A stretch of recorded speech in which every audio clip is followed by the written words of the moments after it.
In the game of lacrosse, the goal is always the same. Make it to Memorial Day weekend. Well, for Lars Tiffany and 9th-ranked Virginia men's lacrosse, they know that feeling all too well. 4 Final Fours and 2 national championships for the bench boss have proved that the Cavaliers can do it. But a 6-8 record last year put pressure on UVA to prove they can dominate once more. Speaking of pressure, Syracuse has one final shot with a stacked senior class to bring a title back to Central New York for the first time in 17 years. But after a deflating defeat to North Carolina last week, the time to turn it around for the Orange continues to tick by the day. It's Cuse Countdown, and it starts right now.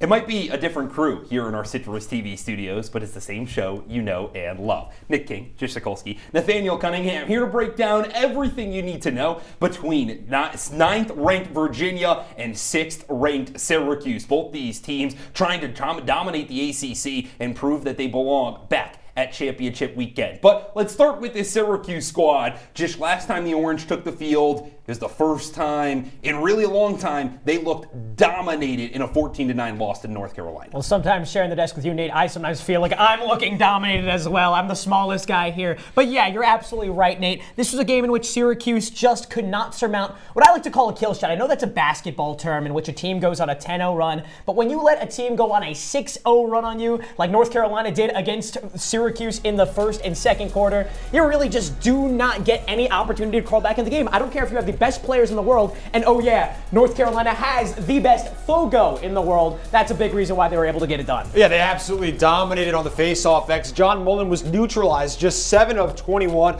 Another poor performance for the SU Fogo. But I want to look at Joey Spallina. He was absolutely neutralized. 0 points, 3 shots, 2 turnovers. He was bad, but you know who was worse? Jimmy McCool got pulled in the third quarter.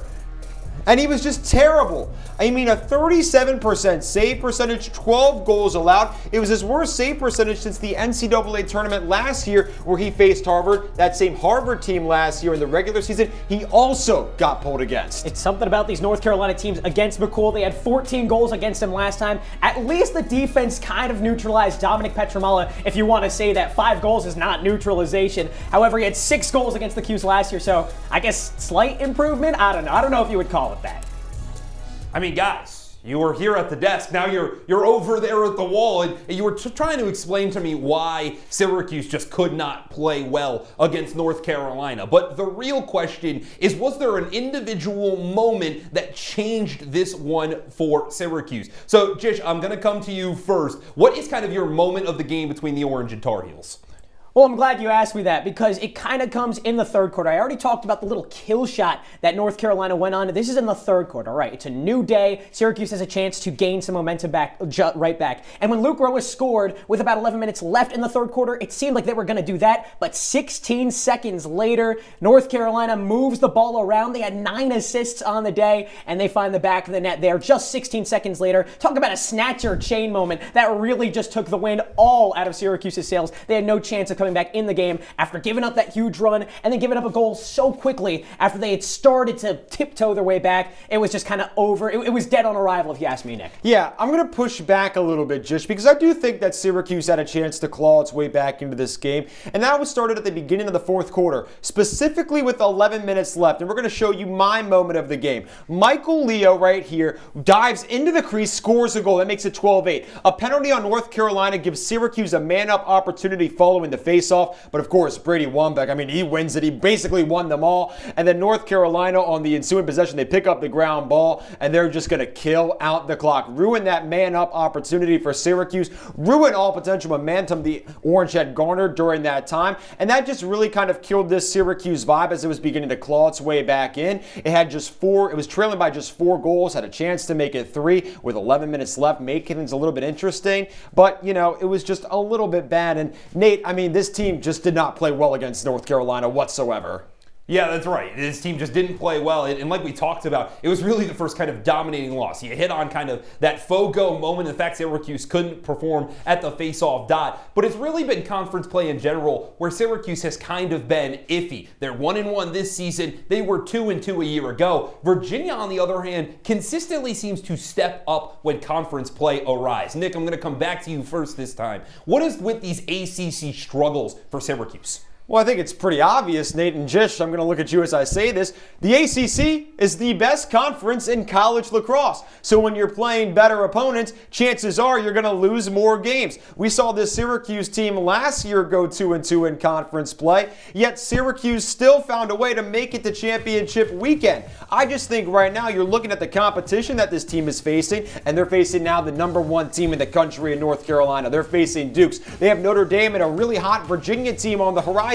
Of course some difficulties are going to face this team. The fact that they're 1-1 right now should be encouraging because I think Notre Dame is a little bit down this year, Jish. It would be a little encouraging if Syracuse did what it did last year and started 2-0 in conference play, but they are 1-1. However, the big difference from last year to this year, there was a big #1 team in between their ACC slate when they had to play Cornell. That began the kind of collapse for Syracuse. This time around, Colgate's the team in between. We'll talk about that a little bit later in the show, but I think that gives Syracuse a little bit more chance to rise from the dead, even if they do fall behind in conference play. And you see it on your screen. The goals per game is relatively similar, especially through 2 games. I'm going to give you the stats for Syracuse. 45 goals for and 44 goals against last year when they went 2-2. 25 goals for and 29 goals against this year. Still relatively even numbers. I think the Syracuse team is right on par for where it was last year, Nate.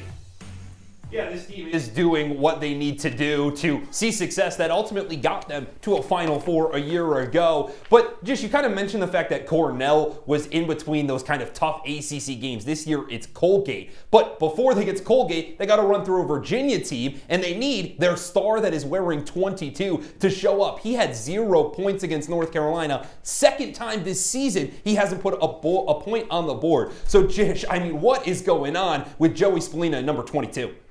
The big thing that I noticed in this North Carolina game for why Joey Spallina didn't score many points is because he really didn't get the ball. Joey Spallina is your X-attacker. He plays behind the goal line. Let's take a look at the plays that were really happening. All of it was happening towards the top of the formation around the restraining line. This is Peyton Anderson in the second quarter, not even looking beyond the goal line. You'll see Spallina flare out there. Stop it right here.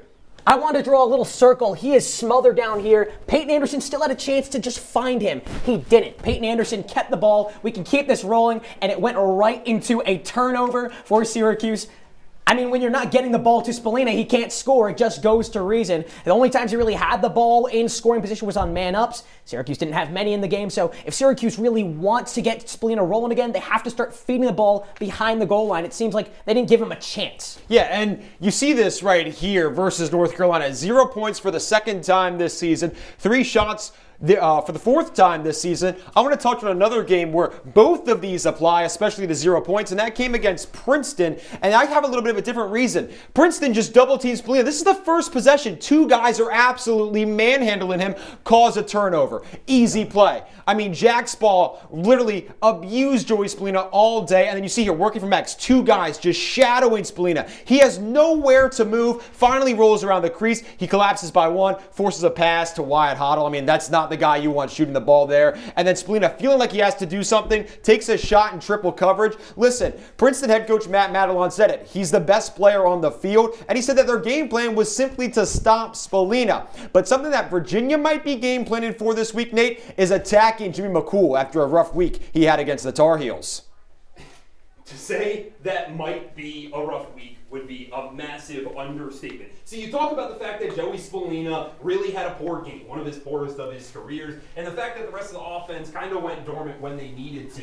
But in the first place, what Syracuse needs is they need their goaltender to put up better than a 37% chance of stopping the shot. See, what's made Jimmy McCool great this season has really been his ability to react and not actually act. But when you take a look at what he did in the third quarter, he was super, super special. except he really failed at being reactive. See, when you look at this play again in slow motion, you're going to see something from McCool in particular. As soon as this ball gets passed over to Mason Souček, McCool's going to drop down and pause it right there. See how he's in that squatted position? What he is doing is he's anticipating that shot to go low. Souček takes a nice little stutter step, and watch what happens when this play continues. Just straight into the top right-hand corner. McCool just couldn't predict it because he simply could not emphasize. He was trying to predict the fact that the shot was going low. He was being too precautionary, and instead the shot went right past him. You watch that play continue to succeed, and as soon as that ball was released from Souček, it just went right up into the top corner. It was too much for Syracuse to succeed. That's not the performance you need out of Jimmy McCool against this 9th-ranked team. You need that to continue. You need him to fix that as we sit here and we head into 9th-ranked Virginia.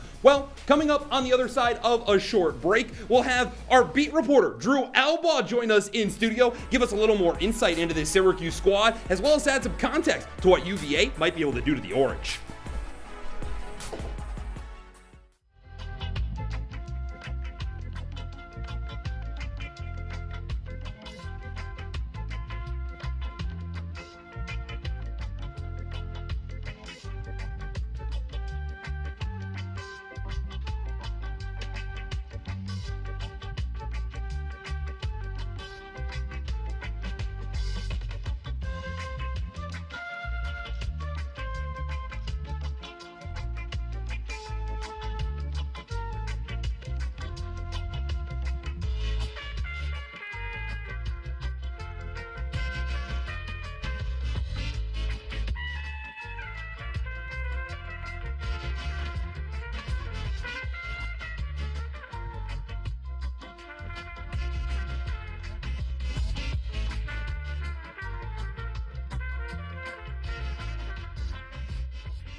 Well, Jish, Sokolsky, Nick King, they're pretty good analysts. But we've got an expert to join us here on Cuse Countdown. Drew Albaugh, Nathaniel Cunningham here. Drew, I know you need to get over to the Dome today. A highly anticipated matchup between number 6 Syracuse and number 9 Virginia. But we just kind of wrapped up finishing about kind of these poor performances for Syracuse against North Carolina. Joey Spallina having 0 points. Jimmy McCool stopping just 37% of his shots. I mean, Drew, which of those two performances was worse in your mind? I mean, kind of poor performances. They were both really rough. But in my mind, Joey Spallina's the straw that stirs the drink. Jimmy McCool, he's kind of just the lemon wedge on top. I mean, yes, you would like him to play better, but Spallina at the end of the day is what makes this offense run. 0 points for Spallina, unheard of. It's happened just 4 times in his career, twice this season. The last time against Princeton, and we all know how that went for Syracuse. One of its worst losses all year. In the 4 games that Syracuse and Joey Spallina finished with 3 or fewer points, it was 3 losses and a 1-goal win against Denver. So you want to talk about Joey Spallina being an integral part of this Syracuse, not just attack, but team as a whole. I don't think there's any other explanation than that. And also, Michael Ippoliti, he looked pretty good. So really, I don't know how much Jimmy McCool really gives right now. There were concerns that Ippoliti maybe not be big enough to play in goal. But against North Carolina, he looked like he was pretty solid in cage. But you talked about being imperative that Joey Spallina scores. Well, you know what else is imperative? The fact that Syracuse even has a chance to have the ball at the faceoff dot. Right. I mean, this is a team that for the 4th time this season lost the battle at the faceoff X. And what happened? They're 1-3 in that stretch. I mean, how does John Mullen turn this around and give Syracuse a chance to even score goals? He needs to take a deep breath, Nate. He just needs to calm down a little bit at the face-off X because he's a little jumpy right now. 3 violations in the first half for John Mullen. That's not going to fly. Went just 7 for 21 versus North Carolina. That's a career-low 33% win rate. Granted, Albaugh, one of the best in the entire nation, but still, that's not going to fly for John Mullen, who coming into it was highly regarded as one of the best face-off men in the entire country. He's got to slow down just a little bit. Take a deep breath. The face-off is all about staying in rhythm, right? Kind of getting things going, and once you get out of rhythm, once you have that one violation, then a second follows, and a third follows. He needs to slow down, take his time, and John Mullen will be all right. And hey, you're smiling over here. Well, it's almost like Drew was giving me that same advice when I was eating my Chipotle bowl earlier today. I need to slow down and get into a rhythm. But that's neither here nor there, because the players that are in a rhythm are 9th-ranked Virginia's brother duo of McCabe and Brendan Millen. I mean, these two guys are electric. 54 points apiece for the two brothers in the front half of the attack for Virginia. I mean, what makes those two guys just so special as a junior and a freshman nonetheless? They're both so unselfish. 54 points each, like you mentioned it, Nate. That leads Virginia. And they're brothers. It's rare to have two players with 50-plus points. It's even more rare to have them be brothers, and it's via the assist most often. These are a couple of guys with 30 or more assists. That does not happen in this day of college lacrosse. No other UVA player has more than 10 assists. And the brothers right now combining for almost 70. The Millen brothers are unheard of. They almost remind me of Paul and Gary Gate. And that's high praise for, here on the Hill. We know how esteemed those two are, and how, of course, Gary Gate running the show for Syracuse. But the Millen brothers, man, they are so special. And Syracuse, if you stop the brothers, you stop Virginia. So and that's really the secret, I think, for Syracuse's defense this time around. Getting compared to the Gate brothers is pretty high praise. Just a little especially bit. Knowing what they've done, won a couple national championships. They at least have one more year after this season as well together. But overall in college lacrosse, this season has kind of just been a frenzy. Of the 10 weeks that we've had of Inside Lacrosse polls, 7 different #1 teams. It feels like it's just a rotating wheel at the top. But given that information, does this year a better suited for Syracuse because they don't have a #1 team like Cornell to have to get through to get back to the mountaintop? I do think it makes it a little bit easier for Syracuse. I would rather have Syracuse be one of 10 teams in the mix that could all win a national championship rather than 1 in 5, but there's that one dominant team at the very top that everyone's kind of hunting at and throwing stones. I don't think Syracuse is the odds-on favorite to win the national champion, but really is anyone at this point? I mean, North Carolina looked really good, but even the Tar Heels have had their struggles this season. This is a Syracuse team that could very easily win the national championship.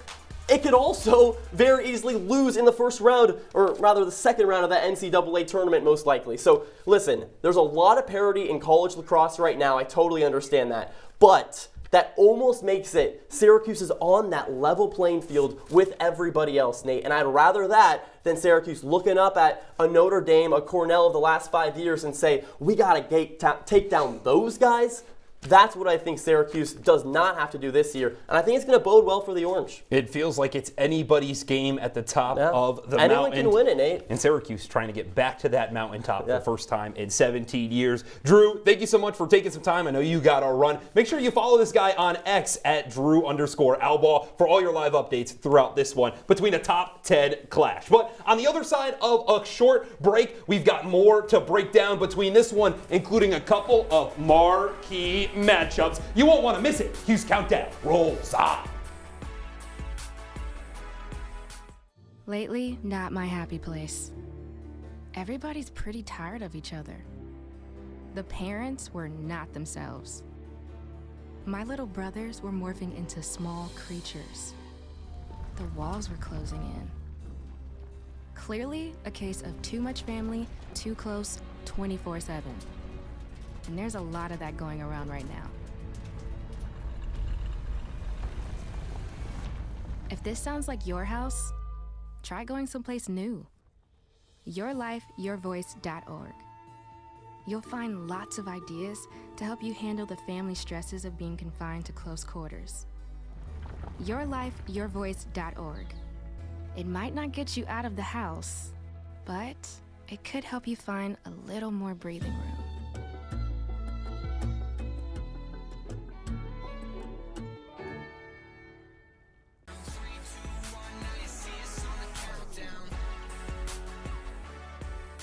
Welcome back into Cuse Countdown. The locations, they just continue to revolve here as we start to break this game between number 9 Virginia and number 6 Syracuse. I'm Nathaniel Cunningham. Jish, Sokolsky, Nick King, they've made their way over to the plasma because it's time for our marquee matchup, and we're going to start with the goaltenders. Jimmy McCool obviously struggled against North Carolina, really couldn't see it through. Now he's got a chance to right his wrongs. On the other side, you've got Jake Merrick, who really this season has been pretty solid for the Cavaliers. Guys, I mean, who's winning this marquee matchup?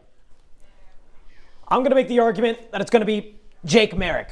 Nick, do you know where this guy transferred in from last season? Oh, sounds like a place out west. Pretty nice. Yeah, it's Colorado. It's the Air Force Academy. That's where Jake Merrick is from. So this is a guy who puts his body on the line for his country and will put his body on the line for the University of Virginia. Let's take a look at the Duke game in which he had 13 saves. It was his 4th straight game with double-digit saves in this 4-game win streak for UVA. He doesn't save this one, but look at him doing the intangibles, belly flopping. He looks like a jet fighter that he would fly over at the Air Force Academy to win possession for the Cavaliers. How about one more time? Look at that. The lacrosse IQ out of this world. And look at the laziness down there. Number 11 has no idea what to do.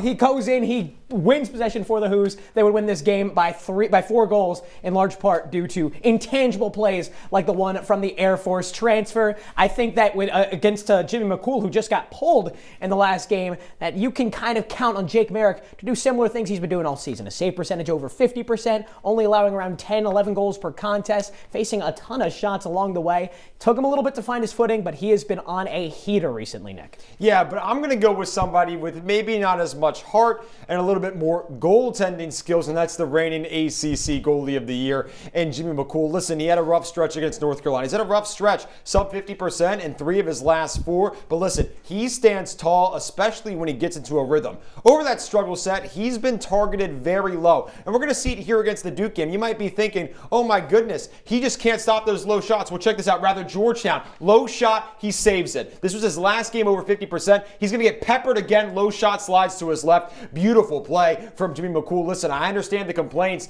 but when pressure is faced, this guy does not cave. Beautiful low shot, ducks down, and immediately recovers. Look at that quick recovery. He already has his eyes on the ball, tracking it as it travels around to the left side of the field, slides to his left, makes the clean save on the one hop. I understand Jimmy McCool's had some rough outings. Some of the blame has to go on this Syracuse defense, but when it comes to it, I think McCool is the guy to win this battle. He's battle tested. He's been pulled before, and he knows how to respond. You see it, 54.2% save percentage. I'll take that anytime from any goalkeeper, any day. And then goals allowed per game, a little bit less than your guy. And look at the difference in shots faced. He's faced nearly 470, well, he's faced 471, over 470 shots. Listen, this guy has been peppered all season. I don't think it's any reason to be concerned, Nate, that Jimmy McCool had a rough outing when he's facing nothing but shots on shots on shots.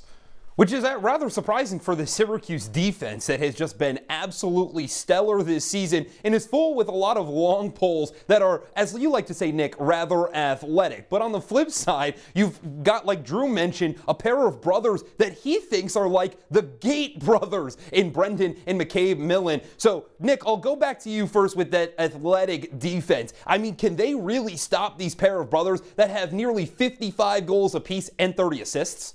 I mean, absolutely, Nate. Are you kidding me? I mean, listen, this Syracuse defense, granted, it has had some mental lapses, some lacks in communication. When it comes to it, this defense knows how to move well, and they can move quickly. We can show you 2 instances of that. One even in that North Carolina game, the one that Syracuse most recently lost. Owen Duffy, look at that beautiful slide, pass back to Petramala. 3 guys collapse on him in an instant. It's beautiful. And then we'll go to Duke. Listen to the Syracuse defense. Man down chance, collapses on the shooter, causes a wild shot. Same possession, still down a man. Look how this team rotates, especially when it has to. It's very beautiful. You didn't see the end of that play, but listen, Syracuse did a great job at forcing an ill shot, and you see what they've done all season. 54.8% opponent shot percentage, 12.3 saves per game, and 7.2 cost turnovers. That's a big number, the turnovers, because this team knows how to get after you, Jish. They're not going to make life easy. They might give you some open lanes, but when it comes to it, this team is not going to give you a whole lot of room to breathe, especially with those cost turnovers. Well, you don't need a ton of room when you have this sort of brotherly love, this telepathy that Brendan and McCabe Millen have. This is a UVA team that leads the country in assists, and it's in large part due to these two brothers, which are atop the Cavaliers in assists. Let's go back to the Dartmouth game, in which the UVA offense was at its best. We're going to start with Brendan McCabe. You'll see him. He's number 7 right here. He's got incredible feel for the game and feel for where his brother is. This is a no-look pass to the goal step, McCabe Millen, the easy finish. But that lacrosse IQ also extends to his finishing. 2 seconds left in the half. Virginia chasing down a loose ball. Look at that. Whoop! Low to low. Brendan Millen is looking like an upperclassman as just a freshman. Take a look at the numbers. 34 assists for the older McCabe, but 31 assists. He has 13 in his last 4 games for Brendan. The younger brother is showing that he can't just get rolled over and beat up enough. Listen, 54 points, 54 points. This is going to be a handful for the Syracuse defense, to say the least. Well, Jish, I know you love your brotherly love, but at the end of the day, this is an ACC clash. So given the fact that both these teams have maybe struggled in conference play, Nick, which one of them is going to come out in this very important conference clash? Well, I think you have to look at common opponents. You have to look at the ACC as a whole. This Virginia team is red hot, Jish. But I really like what this Syracuse team has done because Virginia has been shown to falter, especially when it holds some leads. You look at the games that Syracuse has won non-conference-wise. You have Maryland. You have Towson, or not really Towson. Virginia lost to Towson. But this Syracuse team has been very, very good. And you look at their upcoming schedule. Colgate, that should be an easy win, and then Notre Dame. I mean, this team has absolutely been dynamite when it comes to it. And I just really think that the Syracuse team, when it comes to it, is going to handle the Cavaliers just because they have these really good wins and they are hungry right now after an ugly loss. Well, both of these teams are playing non-conference games in this conference slate. It's going to be a long road ahead. We'll have a little bit more on the other side of this break. Yeah, that's right. We're going to have a quick short break, but then we're going to go through our Inside Lacrosse rankings, as well as the fact we've got a triple header and our keys and predictions. You won't want to miss it.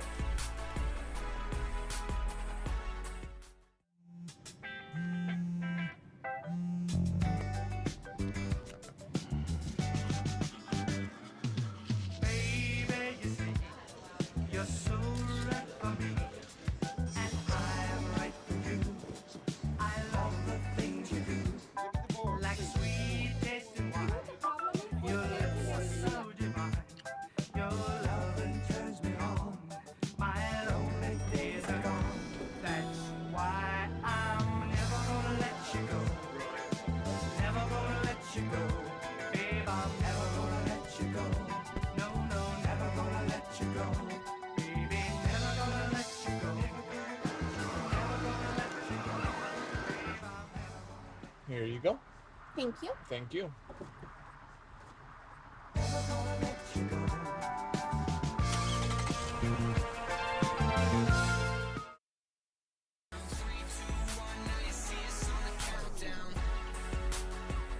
Wrapping up shop here on Cuse Countdown, and we finally returned to the desk where it all began. Nick King, Jish Sokolsky, Nathaniel, Cunningham. Here, still breaking down this one between number 9 Virginia and number 6 Syracuse. But we got to take a look at the rankings around the entire country according to Inside Lacrosse. You see where Syracuse and Virginia are ranked, and especially the changes that have happened, but more importantly, all 5 ACC schools in the top 12, Jish. That makes a ton of sense to me. Like we said, it's the best conference in the country. Virginia has absolutely deserved to jump up as many spots as it did. That's 5 spots. It's on a 4-game winning streak. This is not the same Cavs team that it was at the beginning of the season. All the other teams, of course, deserve to be there. Notre Dame, Syracuse, Duke, even despite losing 2 in a row. And by the time this Syracuse season ends, they'll have played 4 of the top 5 teams in the country. One of those teams that they haven't played, the only team, is Richmond, who I think might be the most dangerous team in the country. And that defense is violent. Well, you know what they say, Nick. Rich what? Richmond. It's a good Richmond Spiders team.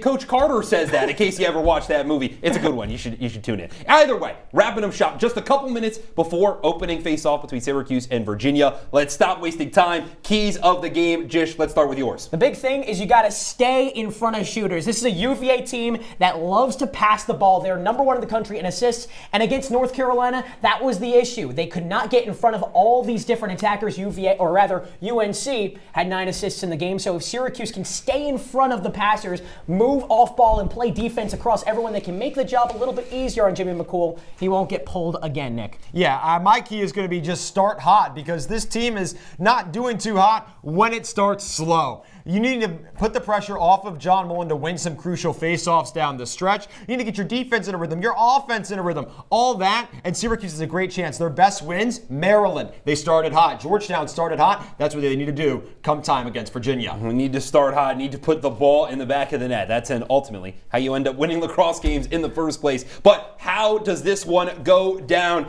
Nick, you've been really praising Syracuse.